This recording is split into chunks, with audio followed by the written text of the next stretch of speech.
At 2 a.m., the streets are empty, but the houses aren't always dark. Driving home after a night shift, I've learned that some deliveries come with more than a thank you tip. In this line of work, every silent porch and shadowed road can hide something unexpected. These are 7 nights that changed everything for drivers who never expected a routine delivery to become a nightmare. Story 1: The Forgotten House. I had driven halfway through my shift, delivering pizzas and snacks.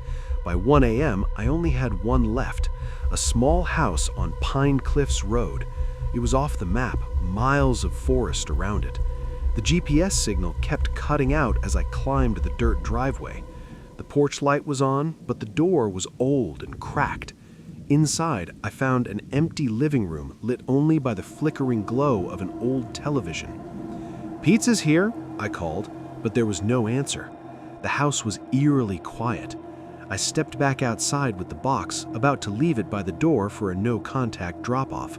Suddenly, a tiny girl's voice whispered right behind me, "Pizza! Thank you!" I jumped. Turning, I saw a little girl in a blood-stained nightgown standing on the front porch. Her eyes were black voids, and she was clutching a white teddy bear. My throat went dry. "What about your parents?" I asked quietly. The girl didn't answer. Instead, she shuffled a few steps back into the shadows. In the kitchen behind her, I heard muffled crying and the sound of running water. Worried, I followed her inside. The air smelled like wet earth. The TV was off now, and the flashlight on my phone illuminated an older woman in the hallway ahead. She didn't have an arm.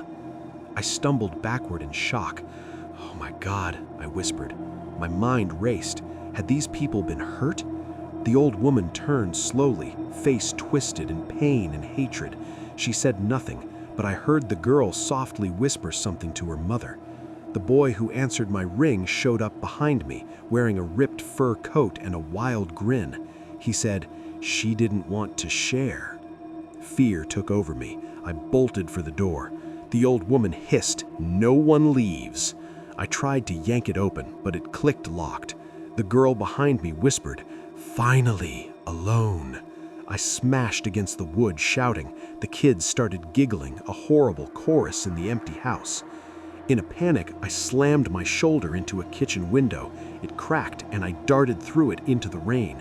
The forest was dark. I ran toward my car through the mud, blood trickling from a cut on my arm. As I drove away, I thought about that pizza box left on the table. I shut the car's interior light and saw them in the reflection, the 2 kids standing on the porch, the empty-eyed girl on the left, the smiling boy to the right. They were waving me off with the teddy bear and fork. I never delivered a pizza after midnight again. Story 2: The Feasting Cult. I was delivering Chinese takeout to a cabin out by Hollow Creek. The town was quiet and darker than normal, with no streetlights for miles. My GPS blinked, searching, as I turned off the main road and followed an old dirt driveway. By the time I reached the secluded cabin, the moon was just a sliver in the sky. 2 dim lanterns hung by the porch, swaying in the wind. I knocked on the door. For a moment, nothing happened. Then faint chanting started from inside. A man opened the door just wide enough to show a dark hallway. He whispered, "You shouldn't knock." Another man stepped up beside him, tall, wide-shouldered, holding a blood-smeared chef's knife. "He did expect you," he said quietly, flashing a grin that revealed sharp, pointed teeth. My breath caught.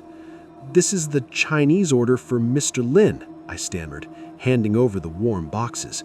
Neither of them looked at the food. The tall man's eyes scanned me like prey, finally settling on the reflection of my face in the door's glass. He nodded towards the darkness inside. "Come in," he said calmly. All the chanting stopped. I stepped through the doorway and candles sprang to life in the hallway, casting flickering shadows. In the living room, 5 robed figures sat around a table. At the center was an iron cauldron bubbling over a fire. The smell of meaty stew filled the air. My stomach dropped when I realized what I was smelling. It was human. I nearly screamed. "I think I have the wrong address," I managed. The man who ushered me in simply turned and slammed the door shut behind us. "One more guest," a woman on the far side muttered, a knife flicking through her fingertips. "You are exactly on time. Tonight's feast is about to begin." They burst out laughing. My blood ran cold. I dropped the food and bolted. The chanting started again, rising to a terrifying chorus. The tall man lunged with the knife. I tore away, mud splattering on my pants, and ran toward my car.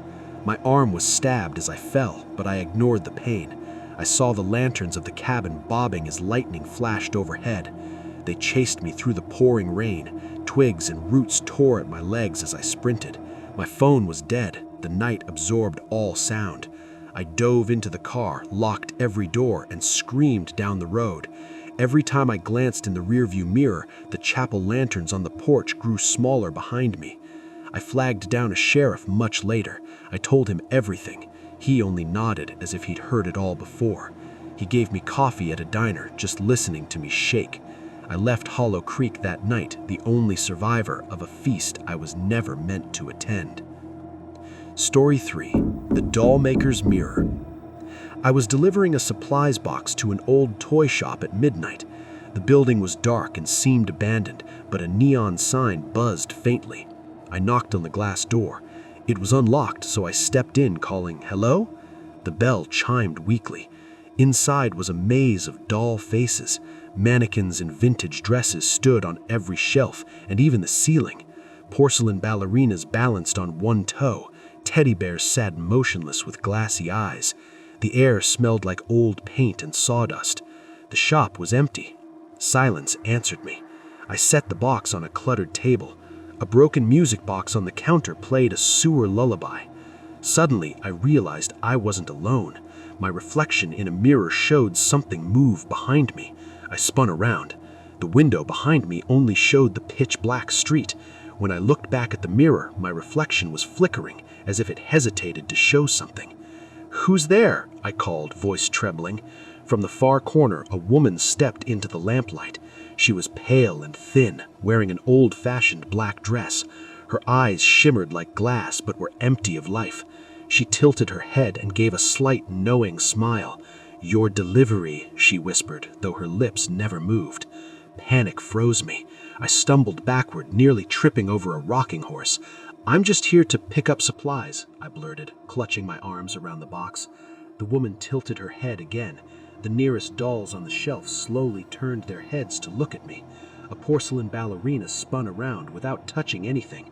The old lullaby sped up and distorted. I turned and bolted for the door. It banged shut in my face and locked.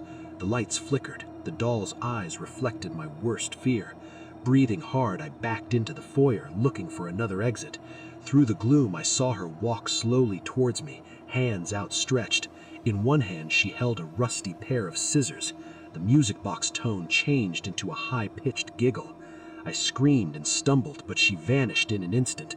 The store was empty again, and the lights sputtered back on. The door was unlocked, the box still on the table. I didn't wait a second. I ran out into the night, heart racing. Months later, I still wake up hearing that warped lullaby echoing in the darkness, a reminder that the toy maker never really lets a guest leave.